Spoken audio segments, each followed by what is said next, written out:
بسم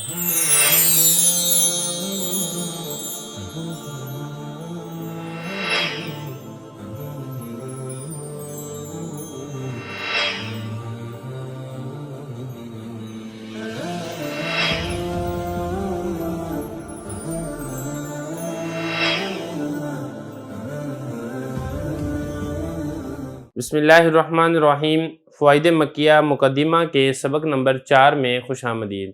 گزشتہ سبق کے اندر ہم نے علم تجوید کی اہمیت کو پڑھا تھا۔ آج کے سبق سے لحن کا بیان شروع ہو رہا ہے۔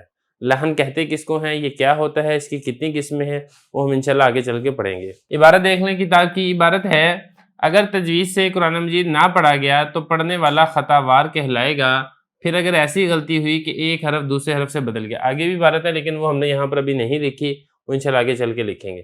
پہلی بات یہاں پہ یہ سمجھ لیں، پڑھنے والا خطا وار کہلائے گا۔ خطا وار کا مطلب ہوتا ہے گناہ گار۔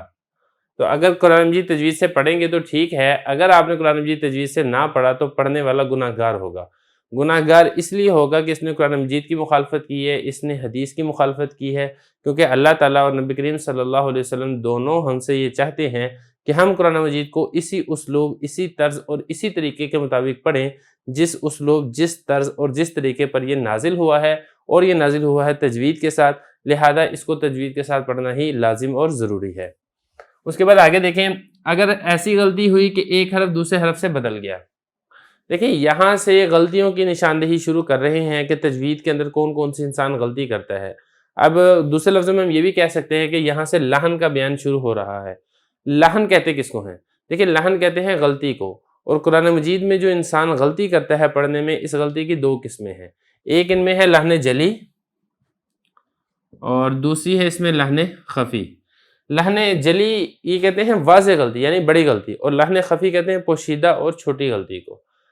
اب قرآ کی اصطلاح کے اندر تجوید کے خلاف قرآن پڑھنا یا غلط پڑھنا یا قاعدے اور اصول کے خلاف پڑھنا، یہ لحن جلی کہلاتا ہے، اور یہ وہ غلطیاں ہوتی ہیں جو علم تجوید سے ناواقفیت کی وجہ سے لوگوں سے سرزد ہوتی ہیں۔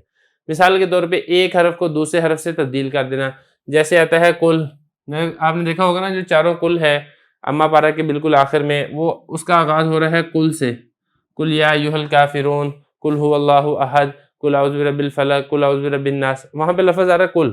اب اس کا مطلب ہوتا ہے عربی کے اندر کہو۔ اگر کسی نے اس کو قاف کے بجائے اس کو پڑھ دیا کل، اس دوسرے کاف سے اگر کسی نے پڑھ دیا تو اب ترجمہ بالکل غلط ہو جائے گا۔ اب اس کا مطلب ہوگا کھاؤ۔ تو یہ دیکھیں ایک حرف کے تبدیل کرنے سے جو اس کا ترجمہ تھا، اس کا معنی تھا، وہ بالکل الٹ ہو گیا۔ یہ اسی طرح قرآن مجید میں آتا ہے ندخلہم ظلا ظلیلا،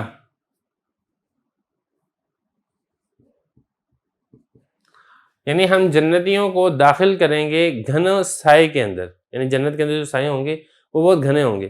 اب بالفرض اگر آپ اس میں یہاں پہ یہ جو تو کے بعد والا ضا ہے، اس کے بجائے اگر کسی نے یہ والا ذال پڑھ دیا تو اب اس کا مطلب بالکل الٹ ہو جائے گا، کیونکہ ذلن ذلیلہ کا مطلب ہوتا ہے ذلیل کرنا، ذلیل ہونا، یعنی ہم ان کو ذلت کے اندر داخل کریں گے۔ اب یہ دیکھیں مراد باری تعالیٰ کے بالکل برعکس ہو چکا ہے۔ یہ اسی طریقے سے کسی نے وَالسَّيْف کی جگہ پہ وَالسَّيْف پڑھ دیا۔ سیف کا مطلب ہوتا ہے موسم گرما، اور سیف کا مطلب ہوتا ہے تلوار، تو یہ پورے کا پورا جو ہے وہ تبدیل ہو جاتا ہے۔ ہم یہاں پہ کچھ آپ کو مثالیں دکھا دیتے ہیں قرآن مجید سے، کچھ اور بھی لکھ کے دکھا دیتے ہیں تاکہ یہ والی بات واضح ہو جائے کہ اس طریقے سے پڑھنے سے تجوید کے خلاف اگر پڑھیں گے تو قرآن مجید کا مطلب اور مفہوم بالکل غلط ہو جائے گا۔ جیسے ایک آگے اس کی مثال میں نے آپ کو بتا دی کل، اور کل کی بتا دی، ندخلہم ظلا ظلیلا کی مثال بتا دی۔ یہ اسی طریقے سے ایک لفظ ہے اجل، اس کا مطلب ہوتا ہے جلدی کرنا، اور اجل یہ عربی میں موت کو کہا جاتا ہے۔ یہ اسی طریقے سے ایک ہوتا ہے الا حمزہ کے ساتھ، یہ خبردار کرنے کے لیے آتا ہے، اور اگر کسی نے اس کو الا پڑھ دیا تو اس کا مطلب خبردار کرنا نہیں ہے، اس کا مطلب ہوتا ہے کسی چیز کا اوپر ہونا۔ بے شمار مثالیں ہیں۔ یہ عین کے ساتھ قاف ہو، اقرب ہو تو اس کا مطلب ہوتا ہے بچھو، اور اقرب ہو تو اس کا مطلب ہوتا ہے قریبی۔ تو اگر آپ شمار کرنا چاہیں، گننا چاہیں تو آپ اس کو گن نہیں سکیں گے، تو اس لیے اس کو کہتے ہیں لحن جلی، اور لحن جلی سے بچنا یہ انتہائی لازم اور ضروری ہے۔ اگلا جملہ دیکھیں، یا کوئی حرف گھٹا بڑھا دیا۔ گھٹا کا مطلب ہوتا ہے کم کرنا، بڑھا کا مطلب ہوتا ہے بڑھا دینا۔ یہ لحن جلی ہی کی دوسری قسم بیان کی جا رہی ہے۔ لحن جلی کی پہلی قسم یہ تھی کہ ایک حرف کو دوسرے حرف سے تبدیل کرنا، اس کی ہم نے کچھ مثالیں پہلے پڑھ لی ہیں، یہاں سے آگے حضرت فرما رہے ہیں کہ کسی لفظ قرآن مجید میں نہیں تھا، آپ نے اپنی طرف سے ایڈ کر دیا تو بھی یہ لحن جلی ہے، یا ایک لفظ قرآن مجید میں موجود تھا، آپ پڑھتے پڑھتے اس لفظ کو آپ نے حذف کر دیا تو یہ بھی لحن جلی ہے۔ ہوتا ہے ایسے، یہ عام طور پر یہ جو ہوتا ہے نا، یہ الف کے اندر ہوتا ہے یہ اس طریقے سے ہے کہ جو حافظ ہوتے ہیں جب وہ پڑھتے ہیں قرآن مجید کو تو تیزی کے اندر پڑھنے کے لیے جو آخر والا الف ہوتا ہے اس کو گرا دیتے ہیں، تو یہ والی غلطی اکثر بیشتر یہ ہوتی ہے کہ یا تو الف گرا دیتے ہیں یا الف اپنی طرف سے ایڈ کر دیتے ہیں۔ اب اس کی ہم کچھ مثالیں دیکھ لیتے ہیں۔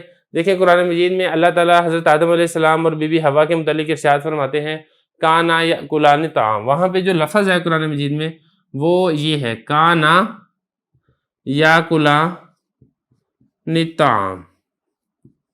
اب اس میں اگر آپ غور کریں گے نا، یہ جو کان ہے نا، اس کا مطلب ہے وہ دونوں جنت سے کھانا کھاتے تھے۔ اگر کس نے اس کو پڑھ دیا کانا، اگر کس نے جو آخر والا الف ہے یہ الف کس نے گرا دیا تو اب اس میں وہ دونوں والا ترجمہ نہیں ہوگا، اس میں ترجمہ ہوگا وہ ایک۔ تو اب دیکھیں بات تو دو کی ہو رہی تھی اور ہم نے ایک حرف گرانے کی وجہ سے جو متکلم بات کہہ رہا تھا ہم نے اس کا بالکل ہی معنی مقصود کے برعکس کر دیا۔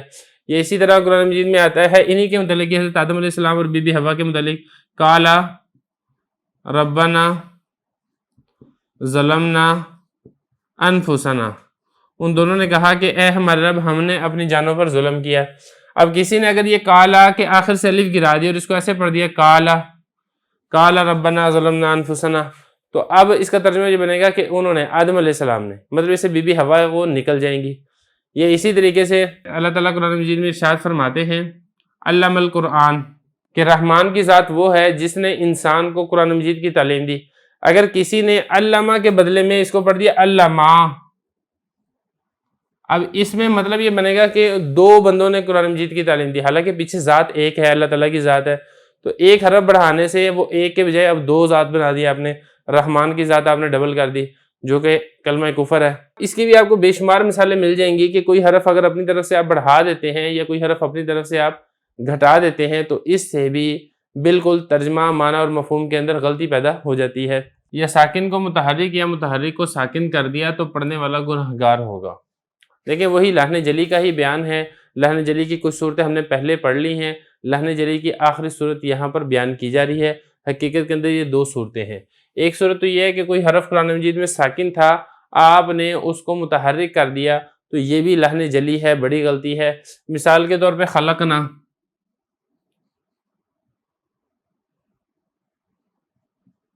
اگر کسی نے اس کو یہ پڑھ دیا خلقنا، اب یہ ترجمہ بالکل غلط ہو جائے گا۔ ساکن تھا، آپ نے متحرک کر دیا کاف کو، کیونکہ خلقنا کا مطلب ہوتا ہے ہم نے پیدا کیا، اور خلقنا کا مطلب ہوتا ہے اس نے ہمیں پیدا کیا، تو ترجمے میں دیکھیں بالکل زمین آسمان کا فرق ہے۔ یہ اسی طریقے سے فعلنا میں بھی ایسے ہی ہے، فعلنا کا مطلب ہے ہم نے کیا، اور اگر کسی نے اس کو ایسے کر دیا فعلنا تو اس کا مطلب یہ بنے گا کسی نے ہمارے ساتھ ایسا کر دیا۔ تو اس طرح بالکل جو اس کا معنی ہے وہ بالکل تبدیل ہو جائے گا، الٹ ہو جائے گا۔ متحرک کو ساکن کر دیا، اس کی بھی بالکل ایسے ہی مثالیں ہیں جو کہ آپ کو قرآن مجید میں مل جائیں گی۔ تو آگے حضرت نے فرمایا کہ پڑھنے والا گنہگار ہوگا۔ اگر آپ نے یہ والی غلطیاں کی ہیں، لحن جلی والی غلطیاں کی ہیں، تو پڑھنے پر ثواب کے بجائے گناہ ہوگا۔ کیوں؟ اس لیے کہ آپ قرآن مجید کو مراد باری تعالیٰ کے برعکس پڑھ رہے ہیں، اس کے برخلاف پڑھ رہے ہیں۔ امام غزالی رحمہ اللہ تعالیٰ نے حضرت انس بن مالک رضی اللہ عنہ کا قول ذکر کیا ہے اپنی کتاب احیاء العلوم میں، رب قارئ للقرآن والقرآن یلعنہ، بہت سے قرآن مجید پڑھنے والے ایسے ہیں کہ قرآن مجید ان کے اوپر لعنت کرتا ہے۔ وہ لعنت قرآن مجید جو کرتا ہے اس کی وجہ ایسے ہی ہے کہ آپ قرآن مجید کو ایسے طرز، ایسے طور اور ایسے طریقے پر پڑھ رہے ہیں جس طرز، طور اور طریقے کے خلاف قرآن مجید نازل ہوا ہے۔